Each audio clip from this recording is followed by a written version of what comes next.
ఈ విశ్వావసునామ సంవత్సరంలో విశ్వావసునామ సంవత్సర పాల్గొన మాసంలో ఈ ముఖ్యంగా ఉండబడేటువంటి పరిస్థితి పౌర్ణమి వెళ్ళిన తరువాత ఉండబడేటువంటి 6వ తారీఖు 7వ తారీఖు 8వ తారీఖు మూల విరాట్ పంచముఖి వీరాంజనేయ స్వామి స్వయంభూ వ్యక్తమైనటువంటి చేపూరు హనుమద్భక్తపురం అనే మహాక్షేత్రంలో సప్తముఖి వీరాంజనేయ స్వామికి పంచముఖి వీరాంజనేయ స్వామికి మధ్యలో ప్రతిష్ఠింపబడేటువంటి ఏకాదశముఖి వీరాంజనేయ స్వామి ఎక్కడా లేనటువంటి ఇక్కడే ఆ స్వామి యొక్క ఆజ్ఞగా ప్రతిష్ఠ చేయబడేటువంటి మహాకృతు ఒకటి జరుగుతుంది. అదే పరిస్థితిలో పంచముఖి వీరాంజనేయ స్వామి వారి యొక్క ఆజ్ఞ ప్రకారము భద్రకాళి సమేత వీరభద్ర ప్రతిష్ఠ మూల విరాట్ ప్రతిష్ఠ జరుగుతుంది. నవగ్రహ ప్రతిష్ట ఆంజనేయ స్వామి యుక్తమైనటువంటి నవగ్రహ ప్రతిష్ట జరుగుతుంది.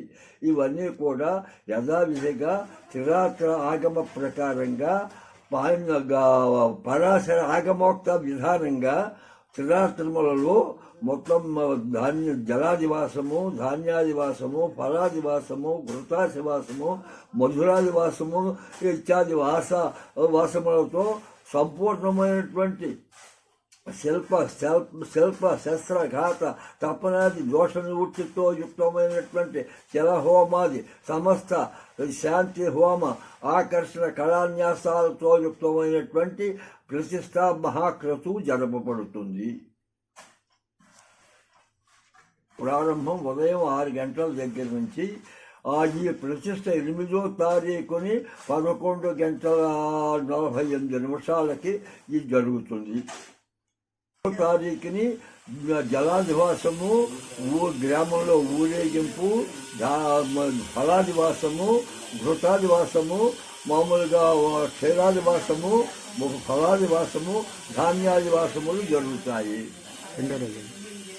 రెండో రోజు 7వ తారీఖున ప్రత్యేకత వాస్తు మండపము, మహామండపము, భద్రత్వ సర్వతోముఖ మండప పూజ, ఈ సంబంధించినటువంటి గ్రహముల యొక్క నవగ్రహముల యొక్క హోమము, బాలకుల యొక్క సంబంధించినటువంటి బలి హోమము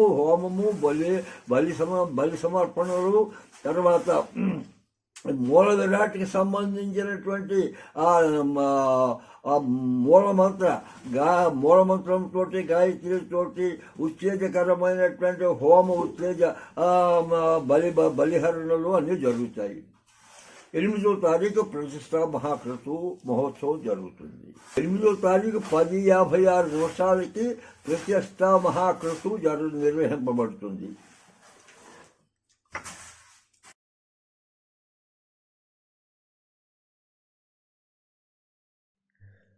పెరవలి మండలం తీపరు గ్రామంలో అరటి తోటలో వేంచేసి ఉన్న హనుమద్భక్తపుర అరటి తోట ఆలయంలో గల స్వయంభూ అయినటువంటి సౌభాగ్య పంచముఖి వీరాంజనేయ స్వామి వారి ఆలయమునందు మార్చి 8వ తేదీ ఉదయం 10:56 11 ముఖములు కలిగిన సువర్చల వల్లరిహేతి సమేత శ్రీ ఏకాదశముఖి వీరాంజనేయ స్వామి వారు మరియు నవగ్రహ ఆంజనేయ స్వామి, భద్రకాళి సమేత వీరభద్ర స్వామి వార్ల విగ్రహ ప్రతిష్ఠ జరుగును.